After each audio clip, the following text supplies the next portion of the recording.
Hello everyone. Today our discussion topic is respiration. It is next part of vital sign.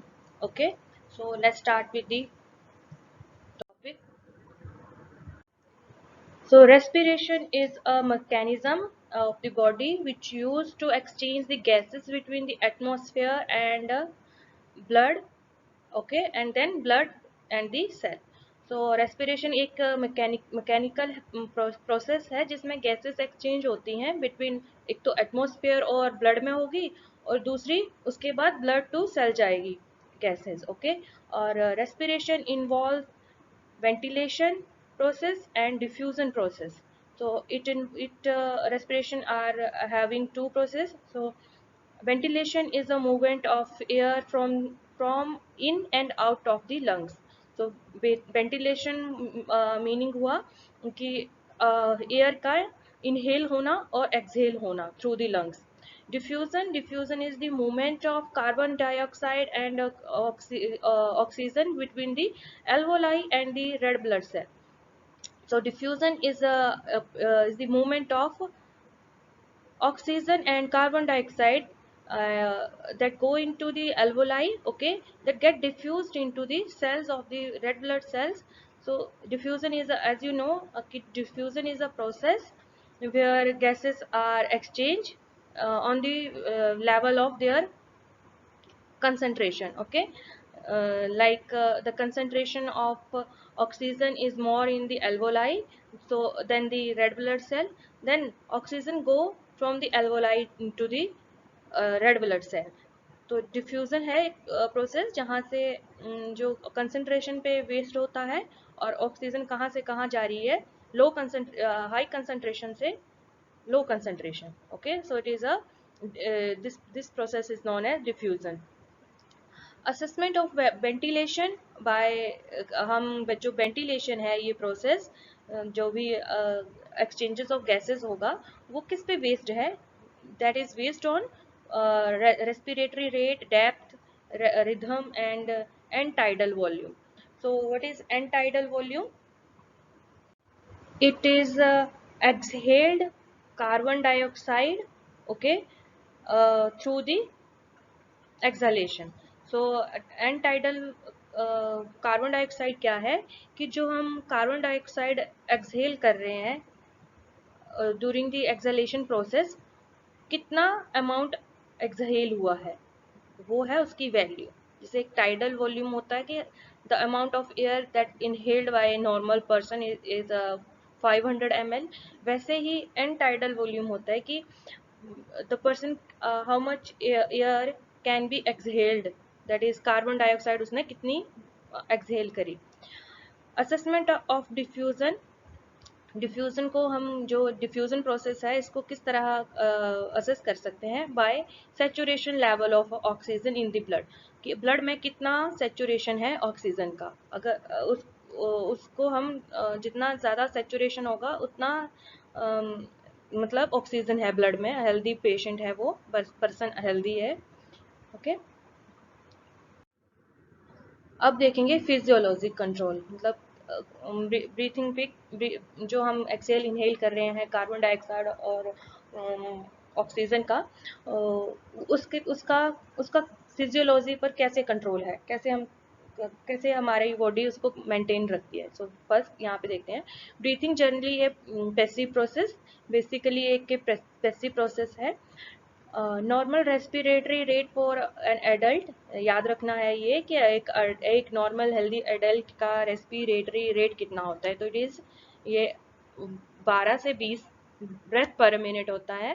Okay, तो इसको हम B और पर M भी लिखते हैं, और ये सेम वैसे होता है जैसे पल्स का होता है. तो पल्स का तो हम यहाँ पे ब्रीथ पर मिनट होता है और वहाँ पे ब्रेथ पर मिनट होता है, दोनों का बीट पर मिनट ही होता है. ठीक है, तो आगे,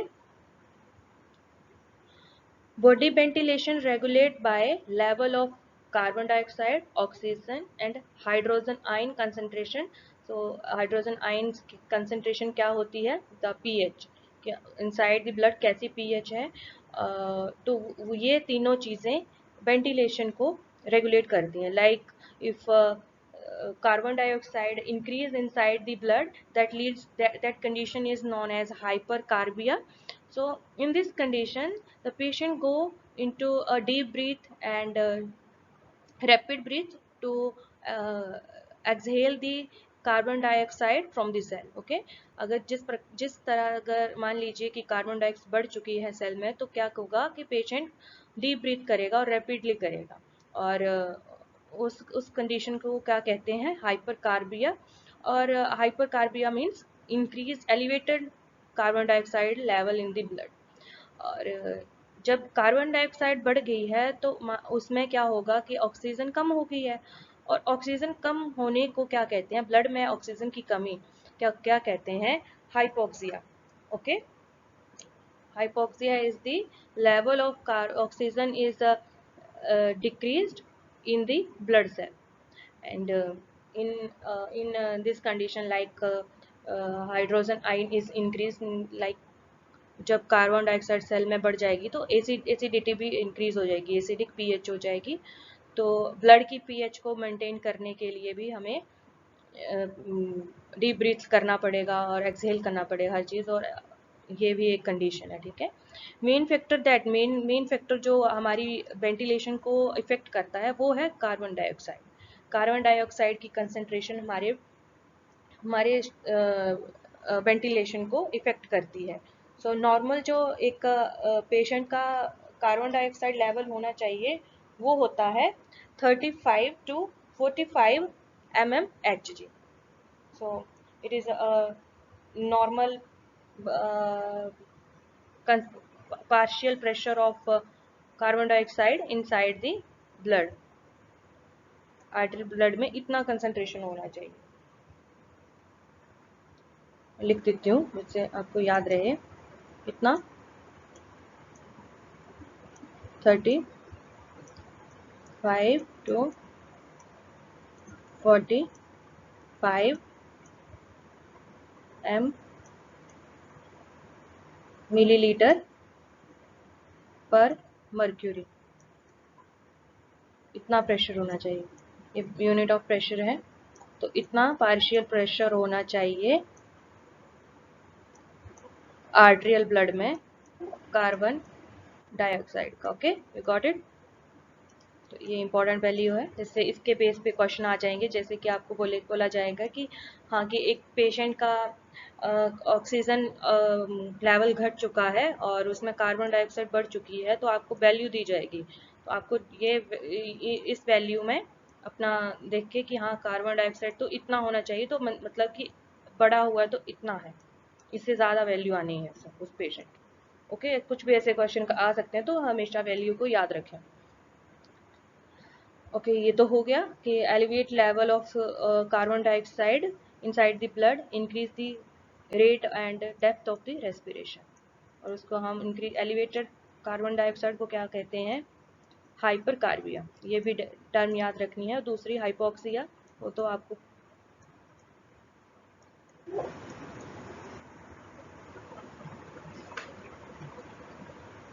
हाइपोक्स नहीं है, ये है जिसमें क्या होता है, जो हमारी ऑक्सीजन है उसका लेवल कम हो गया होता है इनसाइड द ब्लड। तो सैचुरेशन तो आपको पता ही है कितनी होनी चाहिए, कितना परसेंट ऑक्सीजन हमारे ब्लड में होना चाहिए, more than 95, equal to 95% and more than it's, इससे ज़्यादा ही होना चाहिए। Okay, now we are look on the mechanism of the breathing. So in this mechanism, it involves two process. One is inspiration and second one is the exhalation. So inspiration is a process in which the brain get stimulate, and it send the stimulus to the pharyngeal nerves. Okay, and that nerves cause the contraction of the diaphragm. So basically it is a active process. तो होता क्या है इसमें कि inspiration में जो हमारा brain है, ब्रेन का पार्ट जो है मेडुला ऑब्लोंगेटा, ओके, जो हमारा ब्रेन का पार्ट है वो स्टिमुलेट होता है, वो है रेस्पिरेटरी सेंटर। ओके, ब्रेन का जो पार्ट है ना मेडुला ऑब्लोंगेटा, वो रेस्पिरेटरी सेंटर है, वो स्टिमुलेट होगा। ओके, जब इंस्पिरेशन, जब level of carbon dioxide blood का इंक्रीज हो जाएगा तो वो स्टिमुलेट होगा और वो सेंड करेगा impulse through the phrenic nerve. Okay, phrenic nerve के द्वारा वो अपनी सिग्नल्स जो है डायफ्राम तक पहुंचाएगा और डायफ्राम क्या करेगा, कॉन्ट्रैक्ट करेगा। ओके, तो ये बेसिक प्रोसेस है इसका इंस्पिरेशन का, और इंस्पिरेशन एक एक्टिव प्रोसेस है। ओके, नाउ देखते हैं क्या हुआ इंस्पिरेशन में। क्या हुआ कि जो ये डायफ्राम है, ओके, जो ये डायफ्राम है लंग्स के नीचे, ये क्या कर रहा है, कॉन्ट्रैक्ट कर रहा है। नाउ कॉन्ट्रैक्ट का मीन्स हुआ कि ये नीचे आ रहा है, यहाँ पे ऐसे करके आएगा, यहाँ पे आएगा। इसके नीचे आने से क्या होगा कि जो लंग्स का अंदर का एरिया है वो बढ़ जाएगा। लंग्स का अंदर का एरिया बढ़ेगा और साथ ही साथ जो एक्सटर्नल इंटरकोस्टल मसल्स है जो रिब्स में होती हैं, ओके, रिब्स के अंदर मसल्स होती हैं, वो कॉन्ट्रैक्ट करेंगी, वो कॉन्ट्रैक्ट होंगी और एरिया बढ़ेगा। एरिया बढ़ने से क्या हुआ कि अंदर का प्रेशर, जब किसी का वॉल्यूम बढ़ जाता है तो प्रेशर क्या करता है, डिक्रीज करता है पहले से। अब प्रेशर डिक्रीज हो गया एज कंपेयर टू एटमॉस्फेयर। अब एटमॉस्फेयर से एयर जो है लंग्स में एंटर करेगी। ठीक है, लंग्स में एंटर करी, लंग्स में एंटर होने होने के टाइम यहाँ पे उसकी डिफ्यूजन होगी, कार्बन डाइऑक्साइड ब्लड से लिया जाएगा और बाहर निकाल दिया जाएगा और ऑक्सीजन की डिफ्यूजन होगी ब्लड में। तो ये डायग्राम भी यही शो करती है कि chest wall and the lungs expand, chest wall and lungs get expand, and expansion of ribs move the sternum upward. okay, तो ये तो है ही कि expansion of ये होगा ribs का, क्योंकि यहाँ पे इंटरकोस्टल एक्सटर्नल इंटरकोस्टल मसल जो है कॉन्ट्रैक्ट कर रही है, उसकी वजह से रिब्स जो है वो एक्सपेंशन हो रहा है उनका, और उनके एक्सपेंशन से स्टर्नम भी ऊपर की तरफ आ जाएगा।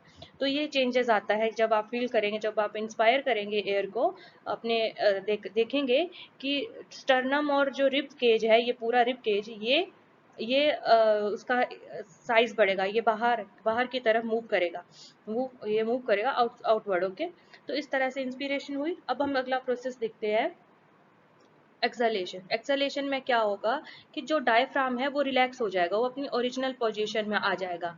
ओके, तो ये go to their original position and chest cavity and lungs get contract. Okay, contract होगा। इनके कॉन्ट्रैक्शन में कौन हेल्प करेगा, इंटरकोस्टल जो इंटरनल इंटरकोस्टल मसल्स है और एब्डोमिनल की मसल्स हैं वो कॉन्ट्रैक्ट करेंगी अब। ओके, जो एब्डोमिन की जो मसल्स हैं, ये है एब्डोमिन की मसल्स यहाँ पे। तो ये वाली मसल्स और ये जो इंटरकोस्टल मसल्स हैं, यहाँ पे इंटरकोस्टल मसल्स हैं। ओके, जो यहाँ वाली और ये वाली हैं एक्सटर्नल, ये जितनी भी ये वाली हैं बाहर, ये एक्सटर्नल इंटरकोस्टल मसल है। और मैं एक अच्छे तरीके से दिखाती हूँ क्योंकि ये कंफ्यूज करेगा आपको, ये सब कुछ रेड में ही हो गया, दिखाती हूँ। तो मैं ब्लू से आपको इंटरकोस्टल मसल दिखाऊंगी। ओके, सॉरी, एक्सटर्नल इंटरकोस्टल, ये जितनी भी बाहर है ना, जो रिब है, ये वाली, ये आएगी एक्सटर्नल एक्सटर्नल इंटरकोस्टल मसल। अब मैं आपको रेड से, और जो कार्टिलेज है, ये वाला ब्लू वाला कार्टिलेज है, प्योर बोन नहीं है। तो ये जो ब्लू वन है, दिख रहा होगा, सॉरी रेड से जो मैंने सर्कल किया, ये आएगी इंटरनल। वर्ड से ही पता चल रहा है, इंटरनल इंटरकोस्टल। इंटरकोस्टल होता है जो स्पेस है, दो रिब्स के बीच का स्पेस, और स्पेस का इंटरनल इनर साइड जो होगा उसको हम इंटरनल इंटरकोस्टल मसल्स कहेंगे। और जो रिब के बाहर आउटसाइड होगा, मतलब ये जो स्पेस है जो थोड़ा सा इसके बाहर जो आ गया, उसको एक्सटर्नल एक्सटर्नल इंटरकोस्टल बोल दिया जाएगा। ओके ओके,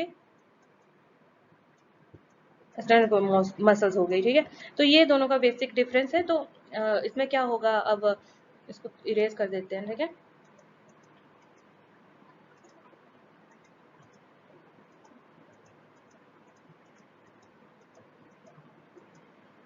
ले रहा है थोड़ा। ओके, अब हम डिस्कस करते हैं, ठीक है, क्या हुआ। एक बार फिर से हम पूरा ये इंस्पिरेशन और एक्सपीरेशन डिस्कस कर लेते हैं कि इंस्पिरेशन में क्या है कि जो डायफ्राम है वो कॉन्ट्रैक्ट कर रहा है, ये डायफ्राम कॉन्ट्रैक्ट कर रहा है, और इंटरकोस्टल मसल्स जो है, एक्सटर्नल इंटरकोस्टल मसल जो है, ये वाली मसल्स ये भी कॉन्ट्रैक्ट कर रही है। इसके कॉन्ट्रैक्ट होने से जो ये कैविटी है पूरी, जो एक लंग बनता है, यहाँ से इसका पूरा सर्कमफ्रेंस बढ़ रहा है। ओके, इसके बढ़ने से अंदर का प्रेशर क्या हो गया, प्रेशर कम हो गया एज कम्पेयर टू एटमोसफियर, और एयर अंदर आ गई। ये हो गया इंस्पिरेशन। अब यहाँ पे क्या हुआ कि यहाँ पे कंडीशन अब ऐसी होगी कि अब ब्लड में कार्बन डाइऑक्साइड बढ़ चुका है।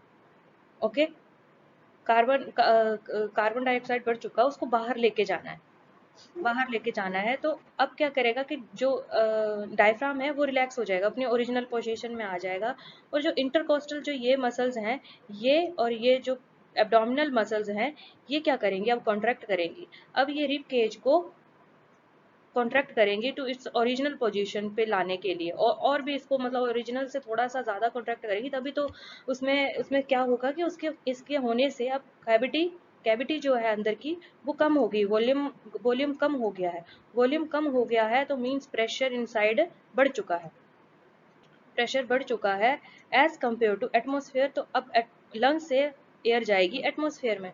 ओके, इस तरह से एक्सहालेशन होती है। और एक्सहालेशन एक क्या है, पैसिव प्रोसेस है, और इंस्पिरेशन एक एक्टिव प्रोसेस है, ये एनर्जी रिक्वायर करता है, बस इतना याद रखना है। और एक हेल्दी जो पर्सन है वो कितना normal exhalation breath for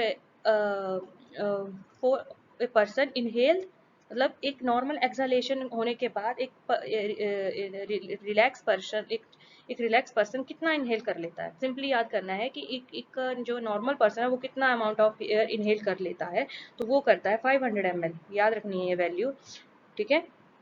singing interrupts the normal rate and depth of the respiration.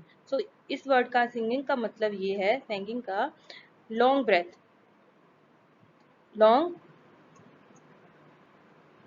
Breath. Okay, so बीच में जैसे आप कभी कभी लंबी सांस लेते हैं उसे कहते हैं सिंगिंग।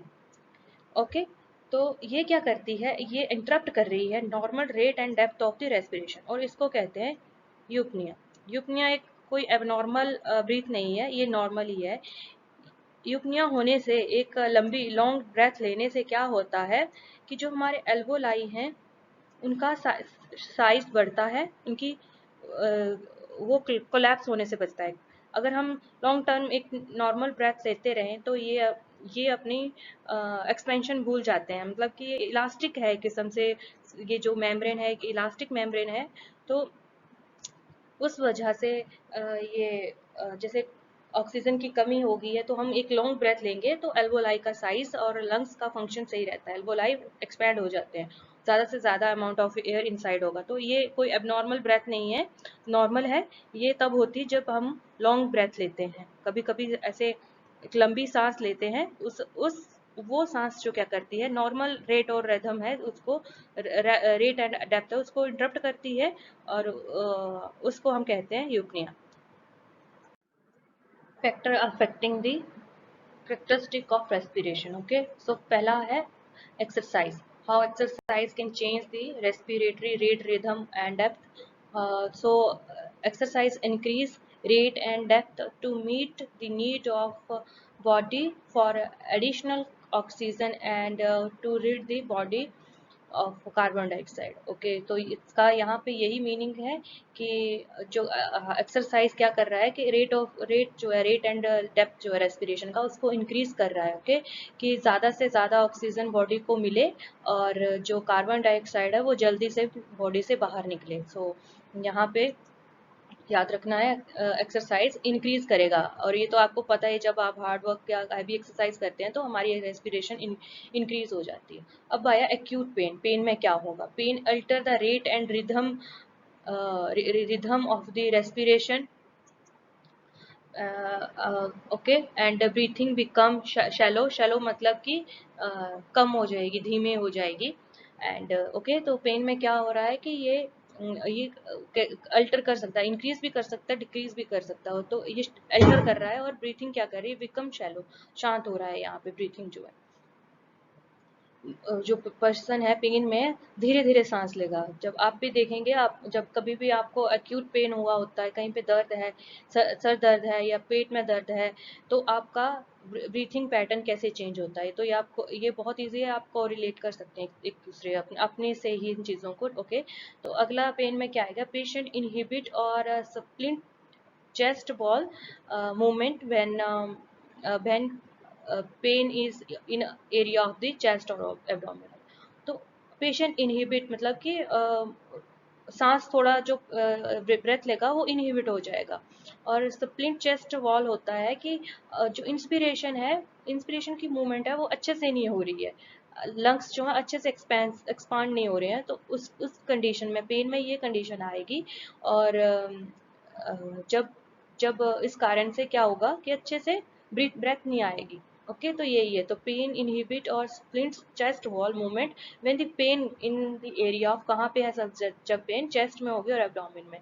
तो ये 2 पॉइंट्स एक्यूट पेन में।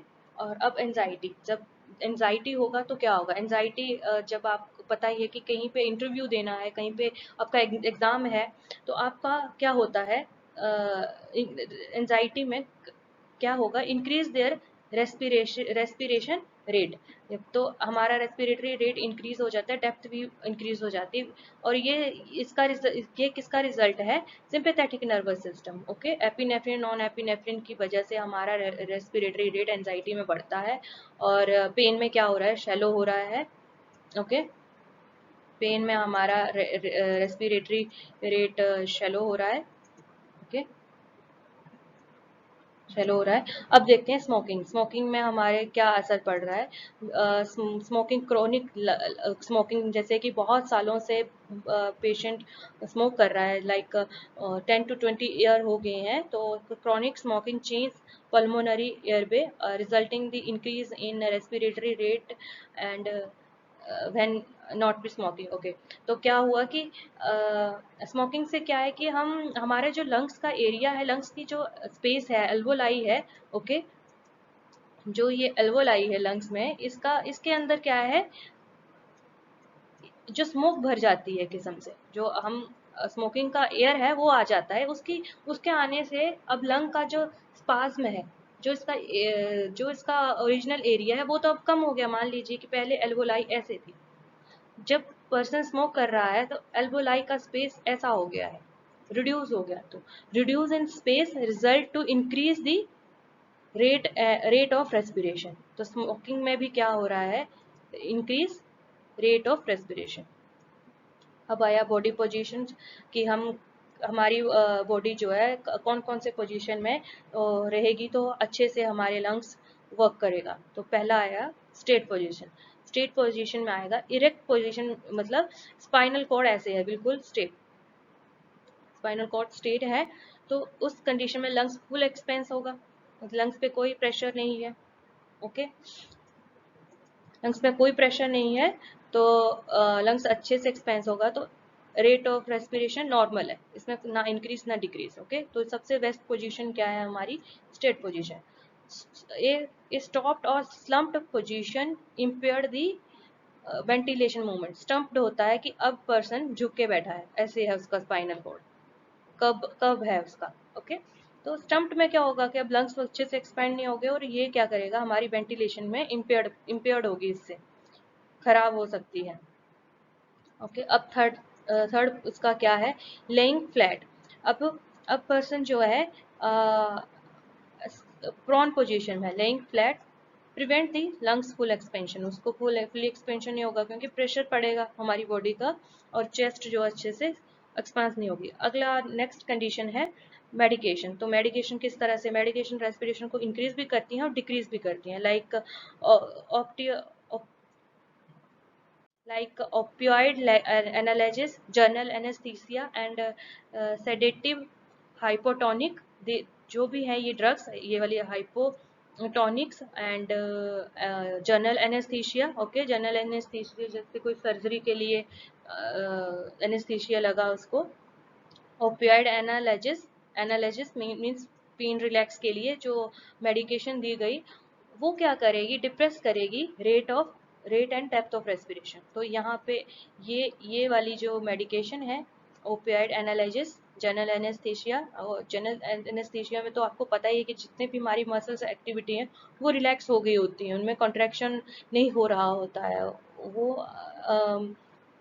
अपनी एक्टिविटी, उनकी सेंसेशन कम हो गई होती है। और सेडेटिव हाइपोटोनिक जो है वो भी डिप्रेस कर देता है मसल एक्टिविटी को, तो उस वजह से rate of respiration and depth जो है डिक्रीज हो जाती है। अगली मेडिकेशन है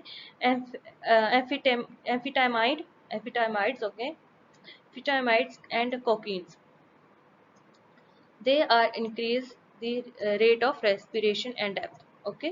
तो ये हेल्प करेगी रेस्पिरेशन और की रेट और डेप्थ को बढ़ाने के लिए, ओके। तो कौन सी दो ड्रग हैं? एक तो आ गई कोकीन, ओके। कोकीन तो आपको पता ही है कि ये हेल्प करता है, ये सेंट्रल नर्वस सिस्टम को एक्टिवेट करता है, ओके। तो उसकी वजह से ज़्यादा ब्लड फ्लो होता है, तो ब्लड फ्लो होने की वजह से इनहेल भी ज़्यादा करना पड़ेगा, तो एक्स्ट्रा वो फिजियोलॉजी का पार्ट है। तो याद रखना कोकीन क्या कर रहा है, increase the rate and depth of the respiration, and amphetamine भी वही काम कर रहा है। अगला है ब्रोंकियोडाइलेटर, ओके। ब्रोंकियो, अब क्या है कि जो ब्रोंकाइट वगैरह जितने भी ब्रोंकियो है अंदर, वो क्या हो गए हैं, अब डायलेट हो गए हैं, उनका एरिया बढ़ गया है, ओके। एरिया बढ़ने से क्या हुआ, अब स्लो रेट हो गया, ओके। एरिया बढ़ने से स्लो रेट हो गया एंड एयर डायलेशन हो गया। तो याद रखना ब्रोंकियो डायलेशन में क्या होता है, रेट एंड डेप्थ जो है स्लो होगा। अब आया न्यूरोलॉजिकल इंजरी, कोई भी ब्रेन में इंजरी होगी, like in the brain stem, brain stem में एक तो मिड ब्रेन आता है और एक दूसरा मेडुला ऑब्लोंगेटा और पोन्स आता है, ओके।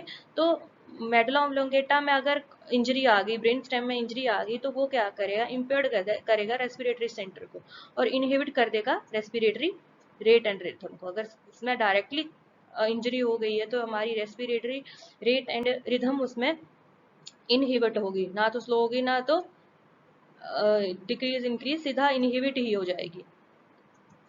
अब देखते हैं हीमोग्लोबिन का क्या रोल है रेस्पिरेशन में। तो अगर हीमोग्लोबिन ब्लड में कम है, उस कंडीशन को कहते हैं एनीमिया। हम सब जानते हैं एनीमिया क्या है, हीमोग्लोबिन का लेवल कम हो जाना ब्लड में।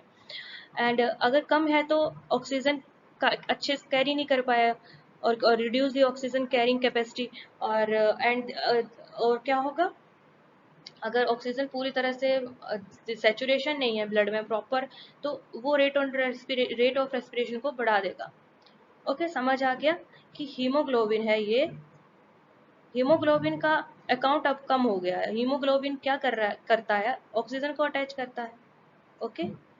तो आरबीसी में क्या है, दो दो हीमोग्लोबिन होते हैं और दो जो है चार ऑक्सीजन को कैरी करते हैं। अब ये जो कैरी करने की हीमोग्लोबिन है, यही कम है। मान लीजिए कि एक नॉर्मल हेल्दी पर्सन में 14 to 15 की वैल्यू होती है हीमोग्लोबिन की, अब उसमें रह गई है 5 से, सॉरी एक सेकेंड इरेज करने दो। अब उसमें क्या रह गई है, सिर्फ 5 से 7 के बीच, मतलब इससे हाफ हो गया है। तो अब जितनी सैचुरेशन थी अब तो वो नहीं होगी, जितना हीमोग्लोबिन ऑक्सीजन को लेके जाने वाला था अब उससे हाफ ही हो गया है। तो ऑब्वियस सी बात है कि ब्लड में ऑक्सीजन कम पहुंच रही है। जब ब्लड में ऑक्सीजन कम पहुंच रही है तो हमारा कंपनसेटरी मैकेनिज्म क्या करेगा, अब ज्यादा से ज्यादा इनहेल करेगा। अब इनहेल करेगा तो ऑब्वियस है कि रेस्पिरेटरी रेट बढ़ रहा है। अगला देखते हैं दूसरा पॉइंट क्या है हीमोग्लोबिन में। अब कोई वहां चला गया है हाई एटीट्यूड पे, ठीक है, हाई एटीट्यूड पे गया है, तो हाई एटीट्यूड पे वहां पे सैचुरेशन ऑक्सीजन की कम होती है, ओके। ऊपर जाने पे जब हिली एरिया पे हम जाते हैं तो वहां पे ऑक्सीजन की सैचुरेशन कम होती है। उसके कम होने से क्या हुआ,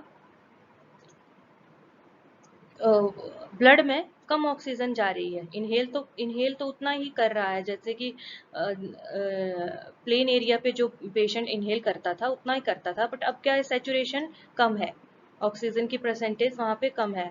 एटमोसफेयर में 21% ऑक्सीजन है, तो हिली एरिया में इतनी नहीं होगी। मान लीजिए वहाँ पे हो गई 14% है, पता नहीं 14 होती है अप्रोक्सीमेट, मुझे नहीं पता, बट मैं एक एग्जांपल ले रही हूँ कि अब वहाँ पे 14% हो गई है, तो ऑक्सीजन कम है।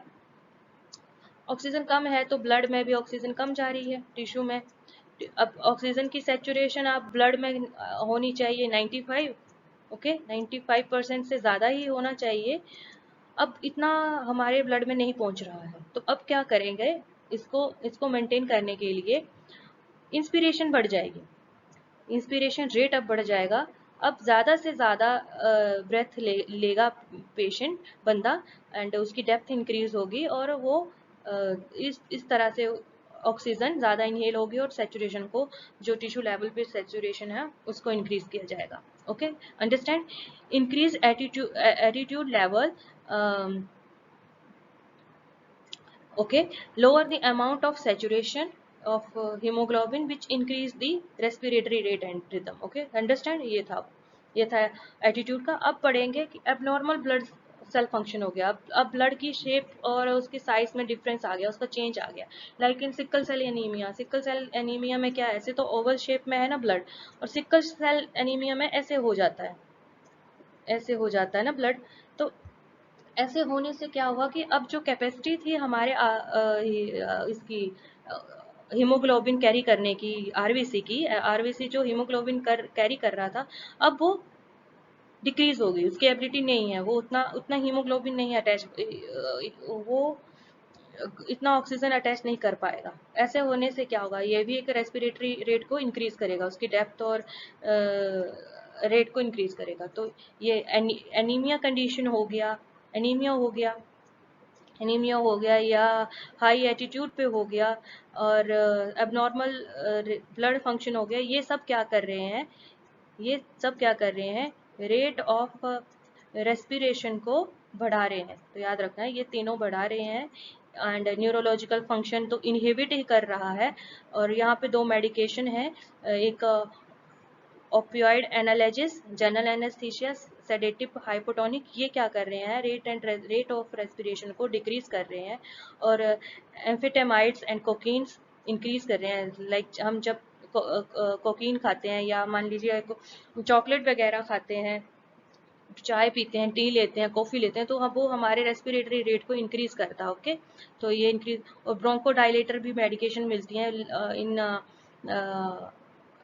लाइक कि पेशेंट को ये है, उसमें म्यूकस है अगर एल्बोलाई में, तो ब्रोंकियोडायलेटर देते हैं। ओके, तो वहाँ पे क्या कर रहा है, वो स्लो रेट कर देगा, रेस्पिरेशन रेट को स्लो करेगा, ये चीज़ें ब्रोंकियोडायलेटर। अगला स्मोकिंग, स्मोकिंग क्या कर रहा है, ये भी डिक्रीज कर रहा है rate of respiration. Anxiety, anxiety increase कर रहा है। एक्यूट पेन उसको स्लो कर रहा है, शैलो कर रहा है, धीमा कर रहा है। ओके, एक्सरसाइज इंक्रीज कर रहा है। ओके, तो ये हो गया सारा करेक्टरिस्टिक हो गया के इसके रेस्पिरेशन। अब हम देखेंगे assessment, how to assess the respiration. तो आप यहाँ पे एक लेडी देख सकते हैं, वो किस तरह से उसका हैंड होल्ड किया है। इससे क्या होगा कि पेशेंट सोचेगा कि मेरा पल्स रेट चेक किया जा रहा है। ओके, पर हम क्या करेंगे, उसकी चेस्ट पे हाथ रख के हम उसकी रेस्पिरेशन फील करेंगे। ओके, तो एब्डोमेन वाली यहाँ पे भी हम रख सकते हैं हाथ, और यहाँ पे थोरेसिक रेस्पिरेशन भी कर सकते हैं, और डायफ्रामेटिक रेस्पिरेशन भी चेक कर सकते हैं। तो ये बेस्ट वे है, इससे पेशेंट को पता भी नहीं चलता है कि मेरे साथ मेरी पल्स चेक हो रही है, और वो अपनी रेस्पिरेटरी फंक्शन को चेंज भी नहीं करता है।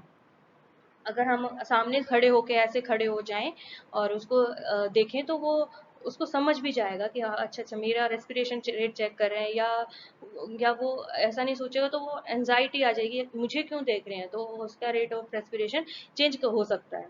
सो assessment of rate of respiration में हम क्या करेंगे, क्या असेस करेंगे, एक तो रेट करेंगे, एक रिथम, डेप्थ, एंड कैम्पनोग्राफी होता है, ये मैं आपको बताऊंगी। ये एक ये मेजरमेंट करते हैं हम, वो एंड टाइडल कार्बन डाइऑक्साइड का। ओके, उसको मेजरमेंट करने के लिए हम यूज करते हैं कैमनोग्राफी। ओके, तो देखते हैं rate of respiration, observation, counting of full inspiration expiration in a 1 minute. Okay, तो या तो हम देख के कर सकते हैं, और या तो हम उसको उसको ऑब्जर्व काउंट करेंगे रेस्पिरेटरी रेट को। Okay, for 1 minute, if the rate of respiration is more than 27 breath per minute, it means there is a risk of cardiac arrest. अगर वो ज़्यादा जोर से रेस्पायर कर रहा है तो हम ये समझ सकते हैं कि कार्डिक अरेस्ट होने वाला है। ओके, तो ये क्यों ऐसा होगा कि कहीं पे क्लोट है, ओके, ब्लड अच्छे से वहां पे नहीं फ्लो हो रहा है, तो पेशेंट और ज़्यादा इनहेल करेगा, उसका रेट बढ़ जाएगा। तो हम ये अंदाज़ा कर सकते हैं, ये जज कर सकते हैं कि may be risk of cardiac arrest है। आपको पता ही है कि नॉर्मल रेट ऑफ रेस्पिरेशन कितना होता है, 12 टू, मैंने पिछली स्लाइड में बताया है, सॉरी, बहुत ही अजीब हो गया। ओके, रेस्पिरेशन होता है 12 to 20 breath per minute. Okay, breath per minute याद रखना है, वैल्यू भूलनी नहीं है, ये नॉर्मल वैल्यू है। नेक्स्ट चलते हैं, अब देखेंगे कि रेंज देखें हम डिफरेंट डिफरेंट एज ग्रुप में। लाइक इनवर्म, सॉरी, न्यूवर्म बेबी क्या है कि उसका रेट ऑफ रेस्पिरेशन सबसे ज़्यादा होता है। आपने देखा भी होगा आपके घर पे या कहीं छोटे बच्चे से कभी आपका हुआ है कोई इंटरेक्शन, तो आप देखेंगे कि वो बहुत तेज ब्रीथ लेता है, वो बहुत फास्ट ब्रीथिंग करता है। और 6 मंथ का बेबी उससे कम है, मतलब अप्रोक्सीमेटली सेम ही है, बट हाँ थोड़ा बहुत एक 10-5 नंबर का फर्क होता है। तो 13 to 15, 6 मंथ बेबी, टॉडरल होता है 2 ईयर तक का बेबी, 2 ईयर का बेबी, तो उसका आएगा 25 to 35 breaths per minute. Child जो होंगे उनका 20 to 30। Adolescence up to 18 year group age का आएगा 16 to 20। और एक अडल्ट, मतलब कि एडल्ट हेल्दी पर्सन का आता है 12 to 20। तो ये वैल्यू याद रखनी है। इजी है सब कुछ, मतलब कि ब्रेथ जो है डिक्रीज कर रहा है। ओके, ब्रेथ रेट जो है अकॉर्डिंग टू एज डिक्रीज कर रहा है, ये है। अब नेक्स्ट चलते हैं, तो ये हमारा रेस्पिरेशन का फर्स्ट पार्ट हुआ। तो यहाँ पे हमने क्या क्या सीख लिया, रेस्पिरेशन क्या होता है, रेस्पिरेशन का रेट, एंड हमने यहाँ पे फिजियोलॉजी भी पढ़ ली, क्या क्या कंट्रोल करता है फिजियोलॉजी, वो भी हो गया। तो अब नेक्स्ट पार्ट में अगली वीडियो में चलते हैं।